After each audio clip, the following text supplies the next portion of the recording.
So after watching this video, you will have the basic understanding of AWS S3, one of the most popular services of AWS, right? And in this video, first we are going to see like the basic points that you should know about S3. Then we'll discuss how S3 is keeping all of your files. And finally, we'll go to the AWS console and we'll create a S3 bucket from the scratch. So this is S3 bucket, and full form of S3 is simple storage service. So triple S, right? For that reason, it is S3. And there is a concept called bucket inside S3. So inside S3 service, whenever you are storing any kind of file or anything, you have to create a bucket and then you can store that object or file inside that bucket, right? So the first point is bucket name must be globally unique. It's not like inside your account you can have a unique bucket name. Not just that. So bucket name you can think like it's a domain name. So domain name must be unique throughout the internet, right? Similarly, bucket name must be unique inside all the AWS region, all the AWS account, right? So if let's say a user has a bucket called XYZ, so you cannot have that same bucket in your account named XYZ, right? So bucket name must be globally unique. So this is the first point. The second point is object storage. So what do I mean by object storage? So let's understand that. Let's say you have different kinds of file, right?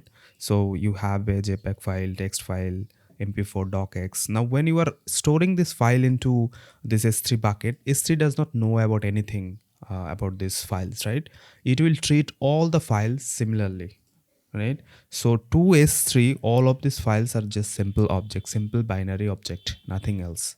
So when you are storing anything, S3 does not know like if it is a text file or it is a MP4 file. It will treat both of these files similarly, like a binary file, right? And they are calling it an object, right? So inside S3 bucket, you will just store different kind of object. So let's come to the third point. And third point is there is no directory or folder inside S3 bucket. There is no concept of hierarchy, right? So let's understand that. So let's say you have three objects inside this S3 bucket, right? Now basically there is no hierarchy, but you can create a hierarchy with your naming convention, right? Let's say we have two objects and this is your paired images, let's say. So you can name those files or name those objects in such a way that pet/cat.png, right? And pet/dog.png. If you name these files in this way, then S3 will, like in the console, it will show you like there is a pet folder, and inside that pet folder you have two files, right? But there is no concept of folder actually. It is just in the console, it is just showing you, right? So if you have, let's say, 10 object and you want to group let's say 5 object inside a folder, you cannot do that inside S3. You have to, like, on the top level there will be 10 object, and in the name with this forward slash you can like pretend like this is inside this pet folder or let's say car folder, right? So this is the hierarchy concept for S3. And let's now go to the console and let us start building a S3 bucket from scratch, right? So I have logged into the console already. So search for S3. So here you can see like you cannot choose any kind of region, right? So S3 is a global entity. So these are all the buckets that I have inside my account, right? So let us create a new bucket. So you have to click on this create bucket. The first thing is you have to come up with a bucket name, and as you can see, like bucket name must be globally unique, right? So let's say Vidshare upload bucket. All right, quick note. So now you might be thinking like, why did I choose this name Vidshare? Actually, this video is a part of a full course on AWS serverless for developers. So I will put that link in the description. So Vidshare upload, right? And there's a concept of region. Actually, it is asking you for region because it will physically put this storage inside somewhere, right? So for that reason, it is asking you for the region. So you can select this US list one. And if you have a already created bucket and you want to just copy the bucket setting, then you can like copy the settings from here. We don't want that. And object ownership right now, ACL is disabled is right. And right now let us not worry about these things. Block public access setting, this is not needed right now. So let's not worry about any other settings. Whatever default is, that is fine for right now. And you can see like After creating the bucket, you can upload files and you can change the configuration later as well, right? So just hit this create bucket and it will create a bucket for you. Now if you didn't have a unique name, then it will tell you like this bucket name is not unique and you have to come up with a new name, right? So this is our new bucket, which share upload bucket, and right now you can see like this bucket is in this USDist1. Anyway, if you click on this share upload bucket, and you can now drag and drop different objects inside this bucket, right? And you can see there is no object, but as you can see, like you can create folder, but there is nothing called folder here, right? This is just here to help you visually, right? But there is no concept of folder, obviously. Now I have a cat image here, right? So let us drag and drop this image. So you can see drop the files here.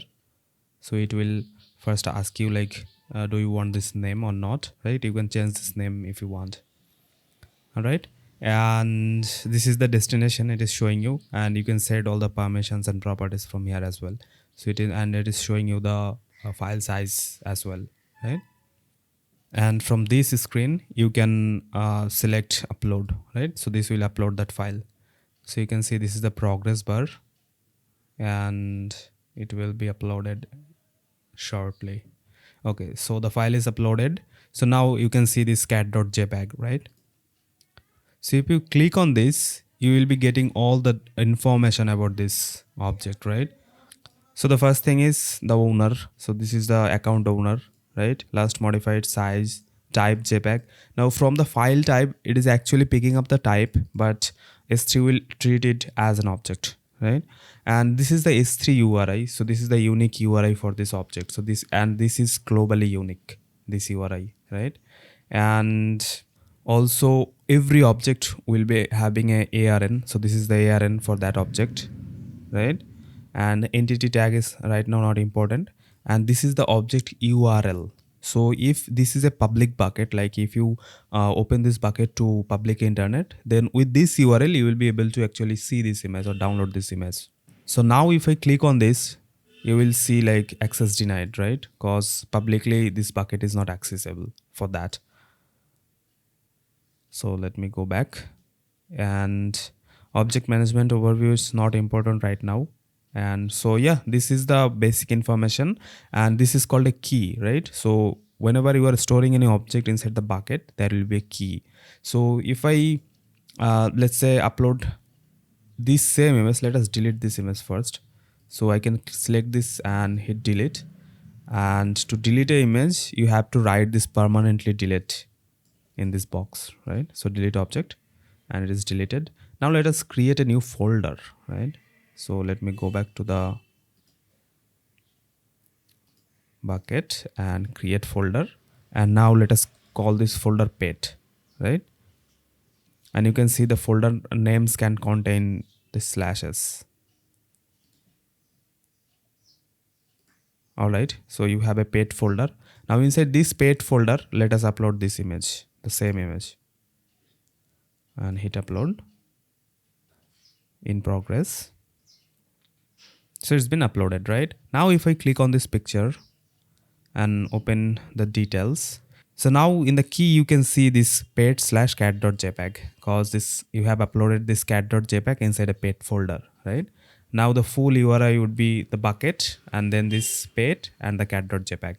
So this was a short description of S3, and if you are a developer who is interested on AWS, you should subscribe to this channel because you will get to learn AWS from a developer perspective. I will see you in the next one. Thank you.